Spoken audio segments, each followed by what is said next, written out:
Hello guys, I am back with a new video. और आज की वीडियो में हम बात करेंगे एक ऐसी मूवी के ऊपर जिसमें जो दो एक्टर हैं, लेजेंडरी धनुष और प्रकाश राज, जब भी एक साथ आते हैं तो एक ऐसी मूवी देखे जाते हैं जो कि उस फील्ड में बढ़िया ही निकलती है। तो हाँ, आज बात करते हैं धनुष की एक और ब्रिलियंट परफॉर्मेंस की वजह से, जो कि इस जनरेशन को अपनी रांझना देके जा रही है। मुझे ऐसा लगता है लोगों को बहुत अंडरवेलमिंग भी लगेगी, बट मैं टू बी ऑनेस्ट एक बात कहना चाहूँगा, जो उस समय के लोग थे ना, जिन लोगों को रांझना पसंद आई थी, जो उससे रिलेट कर पा रहे थे, तो अभी के लोग इससे बहुत ज़्यादा रिलेट कर पाएंगे, क्योंकि इसमें थोड़ा अलग टेक भी लिया गया है।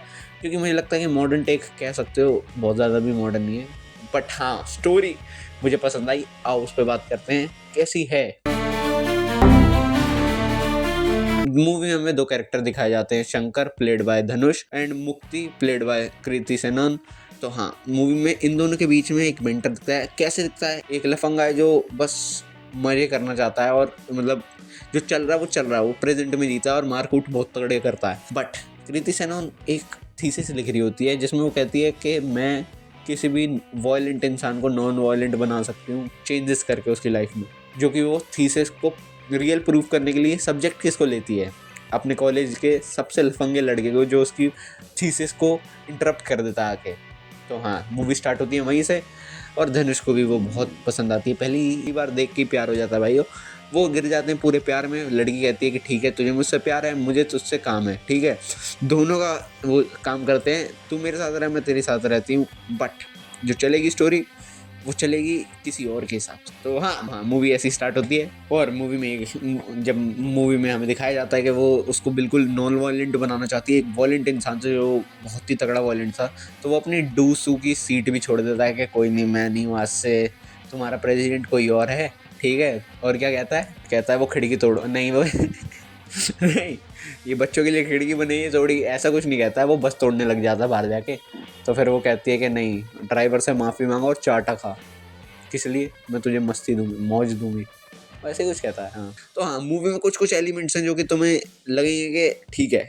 इसके बाद तो अब नॉर्मल स्टोरी जाएगी कि जो सोचा है कि या तो वो बिल्कुल ही नीच निकल जाएगा और सब होगा, और फिर रेगुलर स्टोरी में ऐसा दिखाएंगे किसी के लोग के, अरे इतना क्या ख़राब कर दिया तू, मैं तेरे साथ सोया और ये तूने ऐसा करा और छोड़ दिया। वो नहीं, फिजिकल इंटीमेसी है ही नहीं दोनों के बीच में। पूरी मूवी में कर दिया ना ब्लोन अप गाइस। जब एक तरीके से वो उसकी साइकोलॉजिस्ट बनती है और उससे सारी चीज़ें निकलवा रही होती है, तो इमोशनली मैनिपुलेट करके आखिर में वो अपनी माँ का नाम हमेशा गलत ही बताता, हर बार गलत बताता। बट एट लास्ट जब वो उसको छोड़ के जाने वाली होती है, उसको पता चलता है कि अब इसका काम निकल चुका है मेरे से, मैंने उसकी थीसिस को प्रूव कर दिया, मैं एक नॉन वायलेंट इंसान बन चुका हूँ उन लोगों के सामने जिसको ये प्रूव करना चाहती थी, प्रोफेसर्स के सामने। तो अब आखिरी बार उसको अपनी माँ का नाम सही बताता है, जो कि था कावेरी।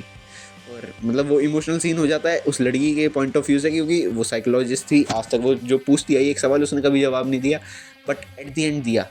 और उसके बाद स्टोरी शंकर की तरफ घूमती, शंकर का पागलपन मुक्ति के लिए कैसा है वो दिखाती है। एक पार्टी में जाके वो इतना हंगामा करता है कि वो आग वाग लगाने वाले सिस्टम आ जाता है, समझ रहे हो? तो टॉक्सिक हो जाता है बिल्कुल वहाँ पे मैन जाके। मूवी में कुछ कुछ चीज़ें हैं, मतलब प्रकाश राज जहाँ हैं वो सीन्स में, मतलब तुम्हें अलग एनर्जी फील होगी। मेरे को ऐसा लगा कि वो जब पर्सनल फैमिली टच आ जाता है ना किसी भी चीज़ में, और मूवी जाती है उस टेक पे भी कि वहाँ पे भी पीक करे, वो इंस्टांसेस लेती है जो होते हैं, जिस वजह से लोग बच के वापस आते हैं। और फिर मूवी दिखाती है कि क्या सिर्फ उसकी ही गलती थी? ठीक है, वो बेइंतहा इश्क में था, तुम सीधा साफ ना कर देते, शायद से वो उस टाइम के लिए तड़प था। जो उसकी ज़िंदगी नर्क हो गई ना उस चीज़ को पाने में, जो कि उस लड़की ने कहा था। और फिर लगते गए और एक एक्सट्रीम मोड आ गया जहाँ से वो रिटर्न नहीं कर सकता था, ना उसके पास ना खुद के पास। वही है मूवी का एक नया अध्याय जब लिखा जाता है,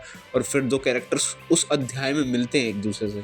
मूवी अपने कैरेक्टर्स को वापस से मिलाती है और एक कॉज के थ्रू मिला के ही रखती है। मतलब एक डॉट है, वो अगर इधर से नहीं टिक होगी तब तक कुछ आगे काम नहीं बनेगा। मूवी को मैं ज़्यादा एक्सप्लेन नहीं करना चाहता, नहीं तो मूवी मैं चाहता हूँ कि तुम विटनेस करो। मुझे जो वो फन या वो दर्द जो 1% मिला है ना बिना कुछ होते हुए, मैं चाहता हूँ कि तुम्हें भी मिले। और तुम्हें मूवी अच्छी लगे ना लगे तुम मुझे पर्सनली बता सकते हो कमेंट सेक्शन में, बट मुझे बहुत अच्छी लगी। धनुष, कृति सेनन खुद मैं कृति सेनन की बात करना चाहूँगा कि उन्होंने जो परफॉर्मेंस दी है, मतलब वो अच्छी जगह अच्छी परफॉर्मेंस दे जाती हैं। वो तो भाई लकी ख़राब है जो मूवी अच्छी सोचती होगी। सोचो यार, तुम एक एक्ट्रेस हो, तुम्हारे पास ऑफर्स आ रहे हैं बहुत तगड़ी तगड़ी मूवी जिनका लाइनअप बहुत तगड़ा है, मतलब अगर बन गई ना तगड़ी तो डायरेक्टर्स ओम रावत ने बनाई आदि पुरुष। सोचो उससे पहले वो क्या बना के आ रहा था, तानाजी बे भाई और अगली मूवी बनाई आदि पुरुष राम जी के ऊपर। सोचो कितने ग्रैंड हो सकते थे, क्या बनाया आदि पुरुष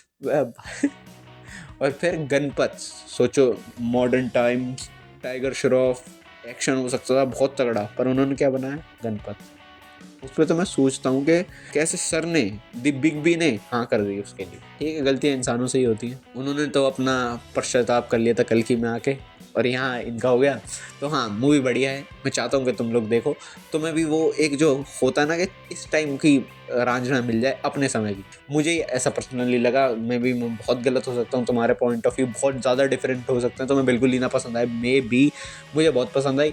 इसीलिए मैं रिकमेंड करूँगा हर किसी को जो ये वीडियो देख रहा है, एक बार जाके देखना ज़रूर। तुम्हें थोड़ा सा भी मज़ा आया तो बताना। और मूवी में एक कैमियो है, जो कैमियो है वो बहुत ही तगड़ा है। उसका एक डायलॉग है, मैं वो वापस से बोल देता हूँ तुम्हारे सामने कि इश्क में मुक्ति नहीं मृत्यु है शंकर।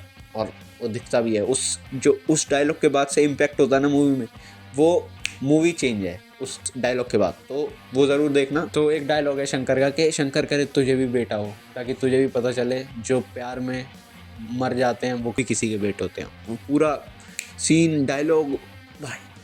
और आखिर में यही कहना चाहूँगा, Anand L Rai sir, you really cooked it. और बहुत तगड़ा कुक करा है, मतलब बहुत लोगों के लिए नहीं होगा, मुझे बहुत पसंद आया। तो अगर कभी भी काम मिले तो सल्यूट। अगली वीडियो में, तब तक के लिए स्वस्थ रहना, मस्त रहना, बुरी नजर से दुरुस्त रहना। ऐसी मूवीज चाहते हो तो आते रहना कमेंट सेक्शन में। मैं मिलता हूँ तुम्हें अगली वीडियो में किसी एक और नए रिव्यू के साथ। तब तक के लिए टाटा बाय बाय।